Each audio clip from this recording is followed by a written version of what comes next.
talking to Harry Hudson after the 4-0 win against Sittingbourne. A good afternoon's work, Harry, and an excellent Easter. No, definitely. I mean, 6 points from 6 is outstanding. And in the first half today, I think this was probably some of the best stuff we played all year. Had 3, could have scored maybe 4 or 5. And I think we tied a bit in the second half, made a few changes, lost a bit of shape. But credit to the boys in the last 3 days to come through. We've scored 5 goals, conceded 0. 6 wins on the bounce, and we've got good momentum now. And it was a joy to watch some of the football in the first half, definitely. Omari's penalty put us in front, but I think he was more pleased with his second one, wasn't he? There was a tremendous celebration. Tell us the story behind the celebration. So Omari's been out for kind of best part of 12, 13 months. He ruptured his Achilles, so it's been a long road back for Winge. He's worked so hard off the pitch. He's a big guy, and he's in great shape now. And I think that, especially the second goal in open play, was just a bit of a relief for all that hard road back from injury. It's probably the worst thing to be ever as a footballer is injured. And he spent a long time being injured.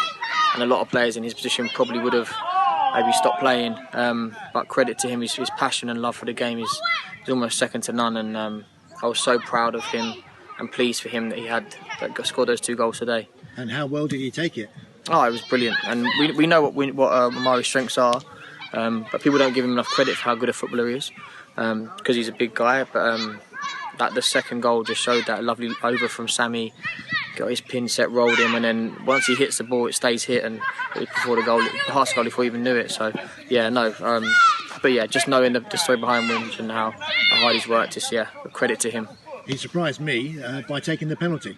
Yeah, it's an interesting one with pens because we don't actually designate necessarily who takes it, and I think probably that was an acknowledgement from the squad about how important a player he's been and a person he's been in the group since we started, that they wanted to get him his goal, and he followed up himself with a second, which was fantastic. And in between, another goal from Yahya Bamba.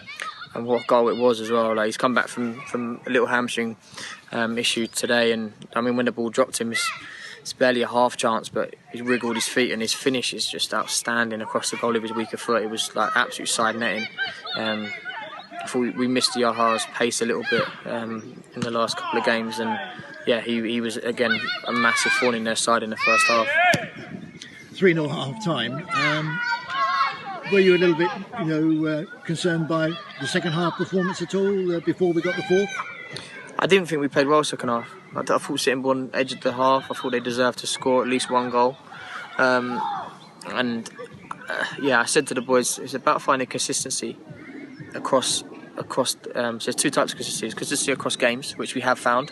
I can't fault them for that. That's said 6 wins on the bounce. But it's consistency within the football match as well. And at the moment we are starting games very, very well and failing to feel that. To match that level across 90 minutes, and again in the second half we suffered from that. We scored against a run of play. I don't think we deserved to score second half. That's just Sittingbourne did, and they had 2 or 3 chances. It's something to be mindful of.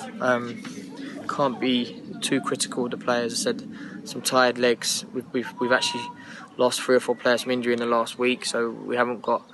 We've got a fantastic squad, but. We're calling on players. We shuffled the pack a little bit and lost a bit of shape. And to be fair to Sittingbourne, they didn't give up and they kept going. I don't think it's something to be too worried about. It's just probably an accumulation of a few things. But the fourth was a very good goal to get, and good to see Freddie off the bench to score it. Yeah, it was a great individual goal. Again, came out of pretty much nothing, and we had those moments of brilliance today.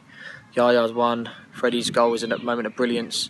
Even Winge's second one is probably a bit of that, and we're lucky that we're blessed with real quality within the squad, because especially in the offensive areas they can score out of nothing. I think great to see Fred back. Great for him to get another goal. We just need to be mindful of consistency over the games, and that's something that we will certainly look at. But we've got 1 more game to go, and we'll definitely address that coming in pre-season. I think it's mental fatigue more than physical. The boys are fit. I think they just kind of stop playing and stop seeing the solutions that we want them to see they do early on in games. But I don't want to be too critical. I think they've been immense. and all done in front of our best crowd of the season, over 300, which was pleasing to see so many people spent Easter Monday with us. No, brilliant, and hopefully they come back into next season. Hopefully they enjoyed today, especially the first half, and hopefully they come back. And also credit to the Sittingbourne fans, they were probably the loudest I've heard as away support, and that makes for a great atmosphere in non-league. But that's brilliant, we've broken the 300 mark, and hopefully moving forward we can keep that going and we don't drop below it. Thanks for your time. Thank Brilliant. you.